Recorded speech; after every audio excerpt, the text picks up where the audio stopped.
Deux petits éléments. Deux éléments simples qui peuvent littéralement doubler, tripler, augmenter, accroître, faire évoluer, exploser votre charisme en société. Deux éléments très simples, deux éléments différents, distincts, qui ne sont pas du langage physique, qui ne sont pas du langage paraverbal, qui ne sont pas vraiment du langage verbal, ce ne sont pas des mots que vous allez utiliser, au contraire ce sont deux qualités, deux compétences, deux états d'esprit à avoir pour vraiment doubler votre charisme. Ce sont des petits éléments. Et mon objectif au sein de cette vidéo, vous le savez, tout au long de cette année 2024, j'ai essayé de vous faire des tops de plus en plus longs. 24 conseils pour ceci, 13 traits de personnalité à développer, 23 conseils pour cela. Mais au sein de cette vidéo, on va essayer d'aller à l'essentiel. Vous et moi, on va faire une vidéo qui va être, je pense, assez courte, sans, je l'espère, aucun cut, parce que ces deux éléments, je les utilise très régulièrement, le script est juste là, mes amis. Et on va même pas faire de constat d'introduction. J'aimerais juste que vous compreniez que à la fin de cette vidéo, avec tous les exemples que je vais vous donner, avec toutes les astuces que je vais vous donner pour mettre en place ces deux traits de personnalité, ces deux éléments de votre mindset, vous allez pouvoir augmenter littéralement votre charisme. Un charisme professionnel, un charisme personnel, un charisme de perception, un charisme de valeur, un charisme à l'oral, un charisme d'aisance. Bref, ça va vraiment faire la différence dans vos relations sociales. Alors le premier élément, qui pour moi est fondamental, vous le verrez, les deux sont très différents. Le premier, c'est cette capacité à faire de l'humour à travers l'exagération. L'exagération humoristique. C'est vraiment une vidéo que je veux faire en tant que retour d'expérience. C'est une vidéo que je veux appuyer de ma propre personnalité.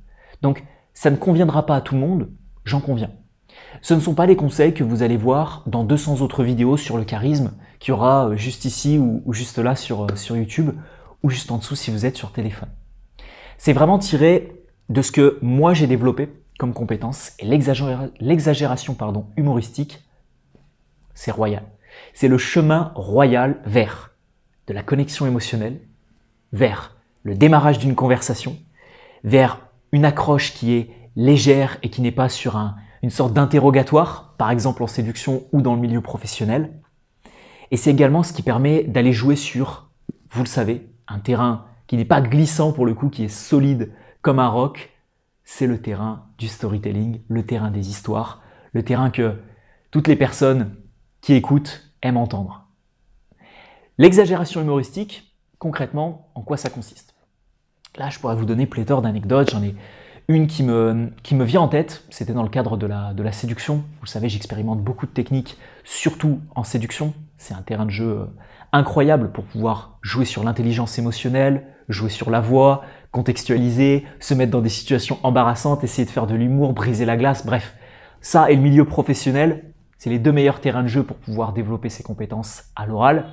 Et je me souviens d'une petite anecdote, j'étais en train de courir sur le bord de la promenade des Anglais à Nice, et j'aborde une fille, et je me demande comment je vais l'aborder.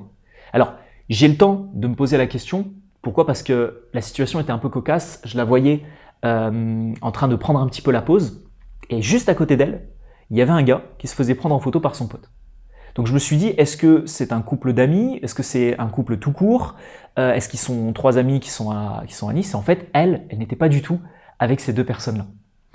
Et donc, j'ai le temps de voir les deux hommes se prendre en photo pour Instagram et puis ensuite partir. Mais elle qui reste là, qui prend presque limite la pause et qui reste là face au coucher de soleil.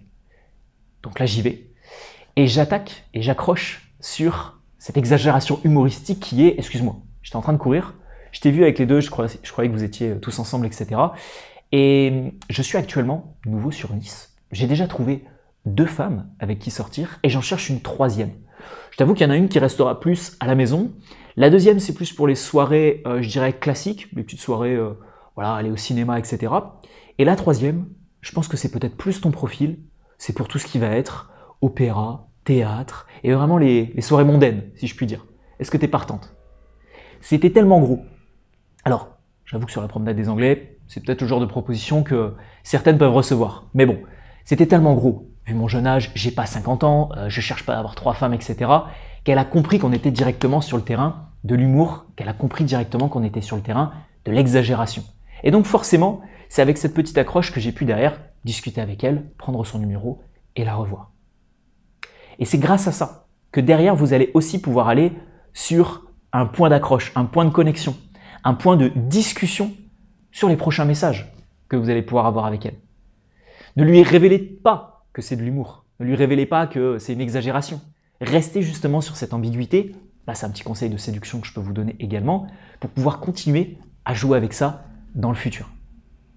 Cette exagération humoristique, elle peut également prendre une certaine forme lorsque vous allez faire une blague face à un public, lorsque vous êtes au restaurant face à des amis. Vous allez vraiment pousser le trait à un niveau maximum et on va savoir que vous êtes fatalement en train de faire de l'humour. Pour ça, vous pouvez également aller sur le terrain de l'humour beauf, vous pouvez aller sur le terrain de l'humour noir, même si ça dépend avec qui vous êtes dans la société française. En tout cas, on a de moins en moins de liberté d'expression, donc sur tout ce qui est religion, sur tout ce qui est pratique, sur tout ce qui est philosophie de vie, on a de moins en moins le droit de parler en tout cas de certaines choses, de certaines communautés, etc. Mais si vous êtes avec des personnes que vous connaissez, vous pouvez aller sur ce terrain-là. Donc l'humour beauf, l'humour noir, l'humour satirique. Vous pouvez d'ailleurs vous référer à une vidéo que j'avais fait qui date un petit peu, je crois que c'était début d'année 2022, si mes souvenirs sont bons, sur les différents types d'humour et comment faire de l'humour. Tapez humour William Moreau sur YouTube et normalement la vidéo devrait tomber. J'en ai peut-être fait une ou deux sur le sujet.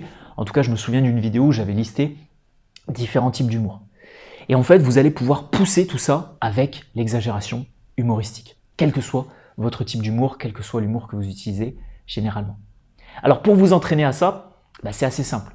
Dans les situations du quotidien, sans forcément parler, sans forcément vous exprimer, vous allez essayer de réfléchir au type de blague que vous pourrez faire. Ou vous allez pouvoir réfléchir à quand est-ce que vous pourrez pousser, si j'utilise l'expression française bien connue, pousser le bouchon un petit peu plus loin. Vous êtes au restaurant avec un ami, il y a le serveur qui vient, il vous demande quelque chose, lui fait une petite blague sur un élément. Est-ce que vous ne pouvez pas surenchérir sans forcément le faire, juste en y pensant? Et après, petit à petit, vous allez pouvoir intégrer ça à votre communication. Voir comment les autres réagissent, voir si vous le faites sur le bon ton, voir si vous le faites au bon moment et voir si la réplique est également bonne. Parce que je vous rappelle quand même que l'humour, c'est la maîtrise justement de tout ça, de l'environnement, de la connexion émotionnelle, du ton que vous allez employer. Et si vous voulez travailler tout ça, bien sûr, vous avez d'autres vidéos de ma chaîne YouTube là-dessus ou mon module de formation sur la voix Voice 2.0. L'exagération humoristique, très sincèrement, c'est une compétence que moi j'apprécie énormément. Je l'apprécie énormément parce que ça permet aussi des fois de pouvoir partir dans des histoires que vous allez raconter. Des histoires complètement loufoques, des histoires qui n'ont ni queue ni tête. Et d'ailleurs, l'exagération humoristique, mes amis, c'est un terrain de jeu que vous pouvez exploiter par téléphone. Alors, par SMS, par vocal, par téléphone tout court ou en face à face. Pourquoi? Parce que c'est justement là que vous allez pouvoir créer des histoires complètement improbables, complètement incroyables.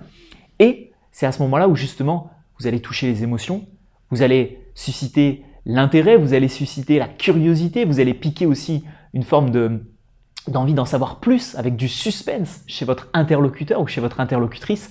Et ça, c'est un régal. Donc, utilisez vraiment cette technique à fond. Si vous voulez savoir faire du storytelling, si vous voulez apprendre à raconter des histoires et que l'histoire soit suffisamment intéressante, mais qu'elle soit exagérée, dans ce cas-là, le mieux, c'est de se former. Et pour se former au fait de savoir raconter des histoires, rien de mieux que... Laisse-moi une minute pour t'expliquer à quel point le storytelling peut être la compétence à développer sur ces prochaines années. Le storytelling, c'est l'art de raconter des histoires, des anecdotes, des choses qui sont impactantes mais aussi très bien structurées à l'oral.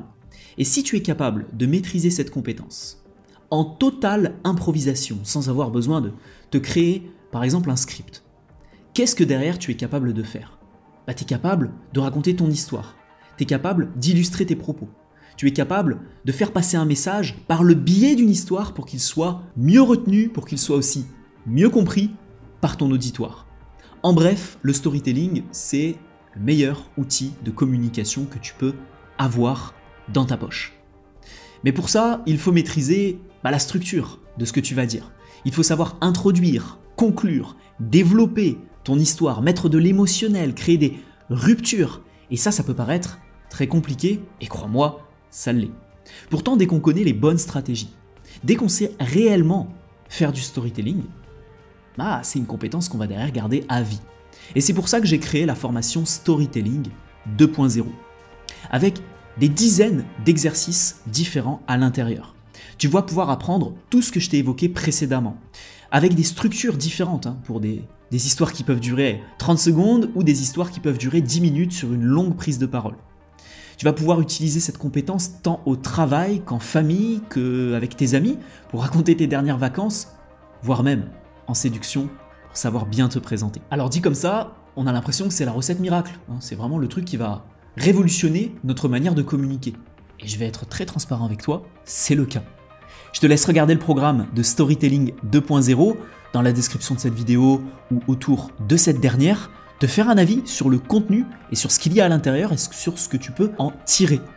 Et crois-moi, si tu arrives à franchir le pas, à commander cette formation et à développer cette compétence, d'ici quelques semaines, d'ici quelques mois, tu me feras une vidéo de remerciement avec un très bon storytelling à l'intérieur. Si tu es partant pour ce challenge, clique rapidement sur Storytelling 2.0 et commande la formation. Donc si maintenant vous avez en plus de cette capacité de faire de l'exagération humoristique, la compétence transversale de faire du storytelling, je vous recommande d'intégrer à votre personnalité, à votre communication, ce deuxième élément qui est la clairvoyance. Alors la clairvoyance, c'est peut-être un mot que vous ne connaissez pas, c'est peut-être un trait de caractéristique que vous avez déjà, trait de personnalité que vous avez déjà entendu, mais qu'est-ce que j'entends vraiment par le mot clairvoyance? Je trouve que c'est le mot qui résonne le mieux pour définir cette compétence qui est cette compétence sociale de créer une connexion avec quelqu'un, physique, émotionnelle, intellectuelle, tout en ayant cette capacité d'être vraiment à l'écoute de cette personne, sans jugement, sans analyse trop poussée, sans mettre de barrière avec cette personne. Et dans le mot clairvoyance, moi j'ai vraiment cette image de quelque chose de très pur, cette image d'un échange où il n'y aurait pas de compromis, où il n'y aurait pas de choses à gagner de ma part et où j'aurais vraiment un échange avec quelqu'un de la manière la plus pure possible. Voilà ce que j'entends vraiment par le mot clairvoyance et ça c'est quelque chose que je vous invite à développer pour accroître vraiment votre charisme. Dans le premier temps, on était vraiment sur quelque chose que vous allez offrir aux autres, c'est-à-dire vous allez offrir de l'humour, un bon moment, vous allez connecter avec eux et ça va être justement par cette exagération humoristique. Des fois, ça peut vous permettre d'aller trop loin, de vous mettre dans des situations qui sont peut-être embarrassantes, délicates. Bon, c'est à vos risques et périls. La deuxième compétence, deuxième élément, la clairvoyance, ça, on pourrait presque faire une opposition entre compétence masculine, prise de risque, et compétence féminine, écoute, douceur, avec cette clairvoyance. Donc si vous êtes une femme, vous avez peut-être déjà bien cette compétence de clairvoyance, allez développer la première compétence. Et si vous êtes un homme, que vous êtes un petit bout en train, que vous avez déjà cette exagération humoristique, allez développer la deuxième. Pourquoi? Parce que cette clairvoyance, dans votre manière de communiquer, vous pouvez la développer facilement avec de l'écoute active, vous pouvez la développer facilement avec une meilleure compréhension des dynamiques sociales, de l'intelligence émotionnelle que vous pouvez mettre dans la conversation pour comprendre l'autre, pour comprendre ses émotions et surtout pour lire entre les lignes. C'est ça aussi la clairvoyance. C'est de comprendre que quelqu'un va vous dire que tout va bien, que quelqu'un va vous utiliser des phrases peut-être un petit peu bateau, qu'on entend ci et là, et d'arriver à comprendre ce qu'il y a vraiment derrière, de par sa posture, de par son timbre de voix, de par sa rythmique, de par aussi sa manière vraiment de dire les choses. Vous sentez qu'il y a quelque chose qui n'est peut-être pas habituel si vous connaissez cette personne. Et cette clairvoyance, fatalement, il y a l'écoute active, il y a cette capacité aussi d'aller poser des questions sans attendre quelque chose, sans attendre vraiment un bonus dans la conversation, mais d'être vraiment dans le don de soi et dans cette capacité à écouter purement les autres, à passer du bon temps et à faire passer du bon temps aux autres. Si vous développez donc cette compétence, en vous préoccupant sincèrement des autres, ils ne pourront que vous remercier par la suite. Soit ils vous remercieront verbalement, soit ils vous remercieront autrement, soit ils vous remercieront en vous attribuant justement des points de charisme.